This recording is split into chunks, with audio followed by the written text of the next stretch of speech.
வணக்கம் நண்பர்களே, நான் உங்களுக்கு கிரிதர். Motorola இருந்து மற்றும் ஒரு புதிய mobile phone Moto G54 launch பண்ணிருக்காங்க. இது வந்து ஒரு 5G மொபைல் ஃபோன். இந்த மொபைல் ஃபோனுடைய விலை பாத்தீங்கன்னா 15000 ரூபாயில இருந்து ஆரம்பிக்குது. சோ இது எப்படி இருக்கு அப்படினு தெரிஞ்சுக்கிறதுக்கு இந்த பதிவை கடைசி வரைக்கும் பாருங்க.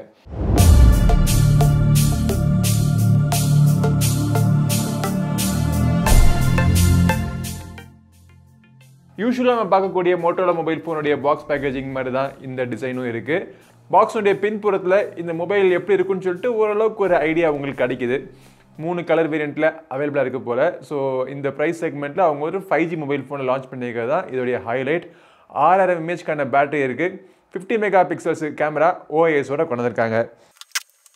பாக்ஸ் திறந்து பாக்ஸுக்குள்ளே என்னென்ன வருது அப்படிங்கிறத பார்ப்போம். ஸோ எடுத்த உடனே நம்ம பார்க்குறது இந்த mobile phone Moto G54 5G mobile phone. இந்த மொபைல்லே பார்த்தீங்க அப்படின்னா ஒரு TPU ஜெல் கேஸை அவங்க அப்ளை பண்ணி கொடுத்துருக்காங்க.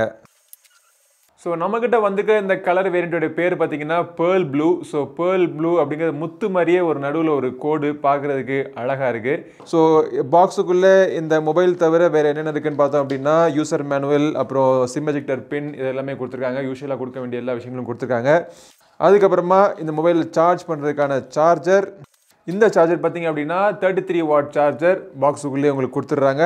அதோடு சேர்த்து அதுக்கான USB Type-C கேபிளும் பாக்ஸுக்குள்ளே இருக்குது. ஓகே, ஸோ இப்போ இந்த Moto G54 மொபைல் ஃபோனை நம்ம செட்டப் பண்ணியாச்சு. ஸோ மொபைல் எப்படி இருக்குது அப்படிங்கிறத உங்களுக்கு சொல்கிறேன். மொபைலுடைய வெயிட் பார்த்தீங்கன்னா 192 கிராம்ஸ். ஃபஸ்ட்டு நான் இப்போது Moto G84 யூஸ் பண்ணிட்டு இப்போ இந்த G54 நான் தொடர உடனே எனக்கு கொஞ்சம் ஹெவியாக ஃபீல் பண்ணேன். ஆனால் இதுக்கான காரணம் என்னென்னு பார்த்தீங்கன்னா இதில் வந்து 6000 mAhக்கான பேட்டரி கொடுத்துருக்காங்க. பட் 6000 mAhக்கான பேட்டரி இருந்துமே மொபைலினுடைய திக்னஸ் 8.9 mm தான். மோட்டோலாவுடைய பில்டு குவாலிட்டி உங்கள் எல்லாருக்குமே தெரியும். ரொம்ப நாள் அவங்க பில்டு குவாலிட்டியில் வந்து அவங்க எந்த ஒரு காம்ப்ரமைஸும் அவங்க பண்ணது கிடையாது. அவங்களுடைய எல்லா மொபைல் ஃபோன்லேயும் அவங்க ஓரளவுக்கு ஒரு வாட்டர் ரெசிஸ்டன்ஸ் கொடுத்துருவாங்க. ஸோ இதுலேயும் பார்த்தீங்கன்னா ஸ்பிளாஷ் ரெசிஸ்டன்ட் இருக்குது. தண்ணி ஏதாச்சும் ஆக்சிடென்டலாக பட்டுச்சு அப்படின்னா மொபைல் ஃபோனுக்கு எந்த டேமேஜும் வராது. மொபைலினுடைய கீழ்ப்புறத்தை பார்த்தீங்க அப்படின்னா USB Type-C போட்டிருக்கு, ஒரு மைக் இருக்குது, 3.5 ஆடியோ ஜாக்கை அவங்க மிஸ் பண்ணிடல. இந்த பக்கம் ஒரு ஸ்பீக்கர் இருக்குது. ஆக்சுவலாக அது டூயல் ஸ்டீரியோ ஸ்பீக்கர்ஸ். இரண்டாவது ஸ்பீக்கர் மேலே இயர் பீஸில் கொடுத்துருக்காங்க. டால்பி அட்மாஸ் சப்போர்ட்டட் ஸ்பீக்கர்ஸ் கொடுத்துருக்காங்க. மேலே பார்த்தீங்க அப்படின்னா நாய்ஸ் கேன்சலிங் மைக் இருக்குது. பக்கத்தில் டால்பி அட்மாஸ் சப்போர்ட் அப்படிங்கிற ஒரு இன்ஸ்கிரிப்ஷன் கொடுத்துருக்காங்க. ஒரு சைடில் உங்களுக்கு பவர் பட்டன் மற்றும் வால்யூம் பட்டன்ஸ். இந்த பவர் பட்டன் தான் உங்களுக்கு ஃபிங்கர் பிரிண்ட் ஸ்கேனரும் கூட. இந்த ஃபிங்கர் பிரிண்ட் ஸ்கேனருக்கு பொருந்தி இந்த பவர் பட்டனுடைய திக்னஸ் பார்த்தீங்க அப்படின்னா ரொம்ப தின்னாக இருக்குது. பட் இருந்தாலும் இதோடைய எஃபெக்டிவ்னஸில் எந்த விதமான ஒரு பாதிப்பும் கிடையாது. டக்குன்னு ஈஸியாக அன்லாக் ஆகிடுது. அதே மாதிரி ஃபேஸ் அன்லாக்கும் பார்த்தீங்க அப்படின்னா ரொம்ப எஃபெக்டிவாக இருக்குது. ஆக்சுவலாக அது மொபைல் ஃபோனை நீங்கள் ஃபேஸ் அன்லாக் பண்ணுறதுக்கு இந்த பட்டனை ப்ரெஸ் பண்ணுங்கிற அவசியம் கிடையாது. மொபைல் இப்படி டெஸ்கில் இருக்குல்ல, டெஸ்க்லேருந்து நீங்கள் எடுத்து நீங்கள் பார்த்த உடனே அது ஆட்டோமேட்டிக்காக வேக்கப் ஆகி அன்லாக் ஆகிடுது. ஸோ இதெல்லாம் பார்த்தீங்க அப்படியே மொபைல் ஃபோனுடைய ப்ளஸ் பாயிண்ட்ஸ். பின்புறத்தில் இருக்கக்கூடிய இந்த ஃபினிஷிங்லாம் இருக்குது. 3 கலர் வேரியண்ட்டில் மொபைல் அவைலபிளாக இருக்க போகுது. ஸோ நம்மக்கிட்ட வந்திருக்க இந்த பேர்ல் ப்ளூ ஃபினிஷிங் எனக்கு பர்டிகுலர்லி எனக்கு பிடிச்சிருக்கு. ரொம்ப ஒரு டீசெண்டான ஒரு டிசைன். இந்த ப்ரைஸ் செக்மெண்ட்டுக்கு ரொம்ப ஆகா ஓகோன்னு கண்ணை பறிக்கிற ஒரு டிசைன் இல்லாட்டியும் ஒரு ரெஃபைண்டான ஒரு டிசைன் கொடுத்துருக்காங்க. ஃப்ரண்ட்டில் பார்த்தீங்கன்னா இந்த டிஸ்பிளேக்கு நடுவில் இருக்கக்கூடிய அந்த பொட்டு நாச்சும் சென்ட்ரலைஸ்டாக நடுவில் ஒரு ஹோல் கொடுத்துருக்காங்க, பஞ்ச் ஹோல் நாச். சுற்றி இருக்கிற பெசல்ஸ் எல்லாமே தின்னாக இருக்குது. கீழே மட்டும் கொஞ்சம் பெருசாக இருக்கிற மாதிரி இருக்குது.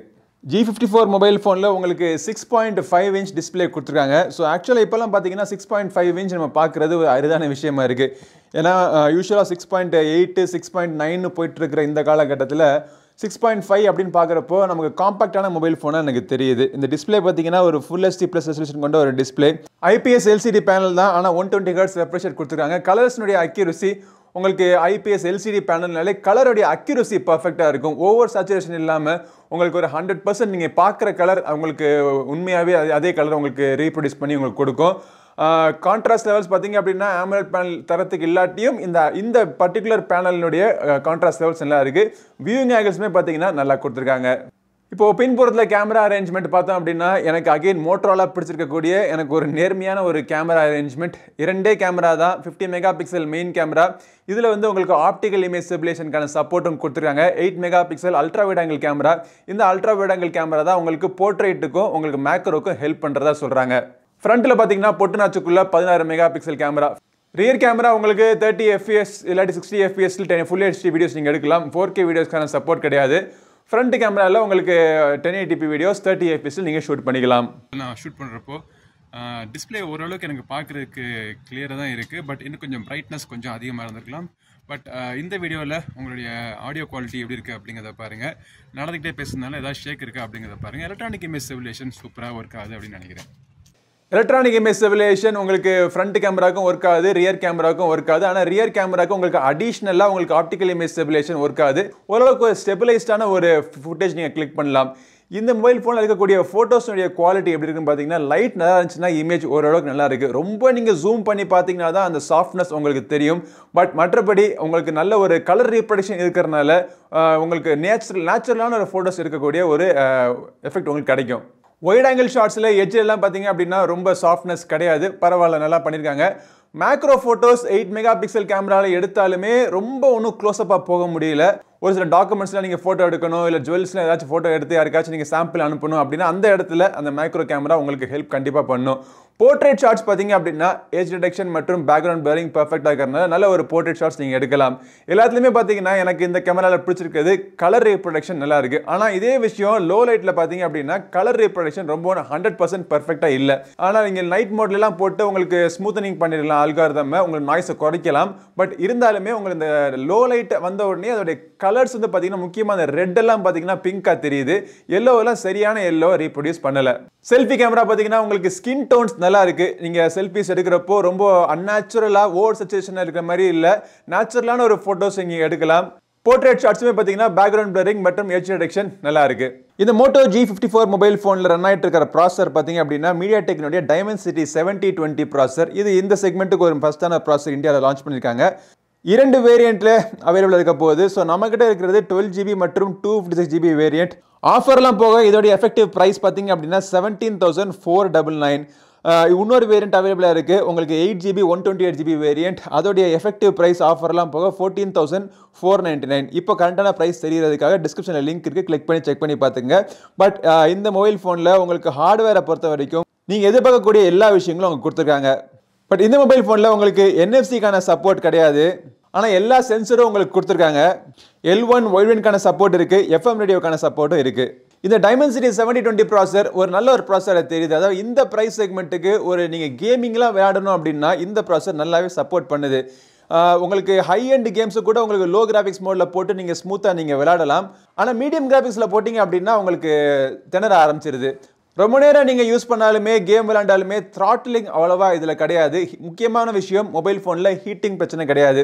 ஒரு மணி நேரம் 1.5 மணி நேரம் நீங்கள் விளையாண்டாலுமே கையில் எனக்கு அது ஓவர் ஹீட்டிங் என்னால் ஃபீல் பண்ண முடியல. பட் அன்றாடம் யூஸ் பண்ணக்கூடிய உங்களை அப்ளிகேஷன்ஸ் எல்லாமே பார்த்தீங்கன்னா சூப்பராக ஸ்மூத்தாக ஹேண்டில் பண்ணுது. மேபி என்னுடைய வெர்ஷன் வந்து 12GB அப்படிங்கிறதுனால அந்த நான் ஸ்மூத்னஸ் நான் ஃபீல் பண்ணேன். அந்த மல்டி டாஸ்கிங், அப்புறம் ஒரு அப்ளிகேஷனை க்ளோஸ் பண்ணிட்டு இன்னொரு அப்ளிகேஷன் திறக்கிறது, இதெல்லாம் பார்த்தீங்க அப்படின்னா ஸ்மூத்தாக இருந்தது. இப்போது இன்னொரு கடைசி பஞ்சாயத்துக்கு வருவோம். மொபைல் ஃபோனில் ரன் ஆகிட்டு இருக்கிற ஓஎஸ் பார்த்தீங்க அப்படின்னா ஸ்டாக் ஆண்ட்ராய்டு வெர்ஷன் அப்படின்னு அவங்க சொல்கிறாங்க. நியர்லி ஸ்டாக் ஆண்ட்ராய்டுன்னு அவங்க சொல்கிறாங்க. ஆண்ட்ராய்டு வெர்ஷன் 13 ரன் ஆகிட்டு இருக்கு. 14க்கான அப்டேட் கிடைக்கும். 3 இயர்ஸ்க்கான உங்களுக்கு செக்யூரிட்டி அப்டேட்ஸ் கொடுப்பேன் அப்படின்னு சொல்லியிருக்காங்க. பட் என்ன பிரச்சனை அப்படின்னா ஸ்டாக் ஆண்ட்ராய்டை கொடுக்குறேன் அப்படின்னு சொல்லிட்டா அப்புறம் எதுக்குங்க ப்ளோட்வேர்? நீங்கள் கூகுள்லேருந்து தரக்கூடிய கூகுள் பட்டரை பற்றி நான் பேசலை. இவங்களே பார்த்தீங்க அப்படின்னா இந்த கேண்டி கிரஷ், இந்த கேரம் டிஸ்க், இந்த மாதிரி கேம்ஸ்லாம் இன்ஸ்டால் பண்ணி கொடுத்துருக்காங்க. ஸோ இதை வந்து அவங்க கண்டிப்பாக தவிர்க்கணும். ப்ராப்ளி இது வந்து அவங்களுக்கு ஒரு ரெவன்யூ மாடலாக இருக்கலாம். பட் இருந்தாலும் மொபைல் ஃபோனுடைய விலையில் ஒரு 200-300 கூட வச்சுட்டு இந்த மாதிரி எக்ஸ்பீரியன்ஸில் நமக்கு காம்ப்ரமைஸ் பண்ணாமல் இந்த ப்ளோட்வேர்லாம் தவிர்த்தாங்க அப்படின்னா நல்லா இருந்திருக்கும். பட் இதெல்லாம் தவிர உங்களுக்கு டிஃபால்ட்டாக வரக்கூடிய அப்ளிகேஷன்ஸ் பார்த்தீங்க அப்படின்னா மோட்டோரோலா தரப்புலேருந்து இந்த 4 அப்ளிகேஷன்ஸ் உங்களுக்கு கொடுக்குறாங்க. மோட்டோ அப்படின்னு சொல்லக்கூடிய இந்த அப்ளிகேஷனில் பலவிதமான கஸ்டமைசேஷன் நீங்கள் பண்ணிக்கலாம். உங்களுடைய மொபைல் ஃபோனுடைய லே அவுட், உங்கள் வால்பேப்பர், ஃபாண்ட்ஸ் இதெல்லாம் கஸ்டமைஸ் பண்ணுறதுக்கு பர்சனலைஸ் ஆப்ஷன் இருக்குது. மொபைலில் எக்கச்சக்கமான ஜெஸ்டருக்கான சப்போர்ட் இருக்குது. சாப் பண்ணால் ஃப்ளாஷ் எரியுது, ட்விஸ்ட் பண்ணால் கேமரா ஓப்பன் ஆகிறது, திருப்பி ட்விஸ்ட் பண்ணால் ஃப்ரண்ட் கேமரா ஸ்விட்ச் ஆகிறது, இந்த மாதிரி பல விஷயங்கள் கொடுத்துருக்காங்க. இது எல்லாமே கண்ட்ரோல் பண்ணுறது இந்த மோட்டோ அப்ளிகேஷனில் ஜெஸ்டரில் போய் நீங்கள் கண்ட்ரோல் பண்ணிக்கலாம். மோட்டோ செக்யூர் இருக்குது, ஒரு டிப்ஸ் நீங்கள் பார்த்துக்கலாம். டிஸ்பிளேயோட செட்டிங்ஸ் கூட பல விஷயங்கள் மாற்றுறதுக்கு, லாக் ஸ்க்ரீனை கஸ்டமைஸ் பண்ணுறது, அட்டென்டிவ் டிஸ்பிளே ஆஃப் பண்ணுறது, ஆன் பண்ணுறது, இது எல்லாத்துக்கான ஆப்ஷன் இங்கே இருக்குது. நீங்கள் கேம் விளையாடுறப்போ உங்களுடைய கேமிங் எக்ஸ்பீரியன்ஸ் எப்படி இருக்கணும் அப்படிங்கிறதுக்கான கண்ட்ரோல்ஸும் இங்கே கொடுத்துருக்காங்க. ஸோ ஸ்டாக் ஆண்ட்ராய்டுங்கிற பேரில் இந்த மாதிரி ப்ளோட்வேர் அவங்க கொடுக்காம உண்மையாலுமே ஸ்டாக் ஆண்ட்ராய்டு கொடுத்துருந்தாங்க அப்படின்னா இந்த மோட்டோரோலா மொபைல் ஃபோன் எனக்கு சூப்பராக இருந்திருக்கும். பட் எனக்கு ரொம்ப ஒன்றும் பிரச்சனை நெருடலாக தெரியல. கஸ்டமைஸ்டு ஸ்டாக் ஆண்ட்ராய்டுன்னு அவங்க சொல்லி விற்றுருந்தாங்க அப்படின்னா அது வேறு விஷயம். இப்போ இந்த மொபைல் ஃபோனில் ரன் ஆகிட்டு இருக்க பேட்டரி பார்த்தீங்கன்னா 6.5 mAh பேட்டரி இருக்குன்னு சொல்லியிருந்தேன். இந்த 6.5 mAh பேட்டரியை சார்ஜ் பண்ணுறதுக்கு 33 வாட் சார்ஜர் கொடுத்துருக்காங்க. 0 to 100% ஃபுல் சார்ஜ் ஆகிறதுக்கு 72 மினிட்ஸ் கிட்ட எடுத்துக்குது. ஒன்ஸ் சார்ஜ் ஆயிடுச்சுன்னா இந்த மொபைல் ஃபோன் சாலிடாக உங்களுக்கு 3வது நாள் கடைசியில் 20 to 25% மிச்சம் இருக்கிற அளவுக்கு உங்களுக்கு கிடைக்கும். ஸோ ஓவராலாக இந்த மோட்டோ G54 வாங்கலாமா வேணாமான்னு கேட்டிங்க அப்படின்னா தாராளமாக வாங்கலாம். உங்ககிட்ட ஏற்கனவே ஒரு மொபைல் ஃபோன் இருக்குது, ஒரு பேக்கப்புக்கு ஒரு நம்பகமான மொபைல் ஃபோன் வேணும் அப்படின்னா இந்த மோட்டோ G54 6.5 mAh பேட்டரியோட உங்களுக்கு ஒரு ஸ்டாக் அண்ட் எக்ஸ்பீரியன்ஸில் ஓரளவுக்கு டிசென்டான டிஸ்பிளேல நல்ல தரமான நம்பிக்கையான கேமராஸ் ஃபோட்டோஸ் நீங்கள் எடுக்கிற மாதிரி உங்களுக்கு ஒரு பேக்கப் மொபைல் ஃபோனாக இது ஹெல்ப் பண்ணும். பேக்கப் மொபைல் ஃபோனை இல்லாட்டியுமே ஒரு காலேஜ் ஸ்டூடெண்ட் இல்லாட்டி வீட்டில் இருக்கக்கூடிய பேரண்ட்ஸ் இவங்களுக்குலாம் ஒரு மொபைல் ஃபோன் வாங்கணும்னு நினச்சிங்க அப்படின்னா இந்த மோட்டோ G54 நல்ல ஒரு ஆப்ஷனாக இருக்கும். இந்த மொபைல் ஃபோனை வாங்குறதுக்கான லிங்க் வீடியோ டிஸ்கிரிப்ஷனில் கிளிக் பண்ணி செக் பண்ணி பாருங்க. இந்த வீடியோ பிடிச்சிருந்தா லைக் பண்ணுங்க, நம்ம சேனலுக்கு சப்ஸ்கிரைப் பண்ணிட்டு கூட இருக்க பெல் பட்டனை பிரஸ் பண்ணுங்க. அடுத்த பதிவில் உங்களை மீண்டும் சந்திக்கும் வரை உங்களிடம் விடைபெறுவது உங்கள் நண்பன் கிரிதர். வாழ்க தமிழ், வளர்க இந்தியா. நன்றி, வணக்கம்.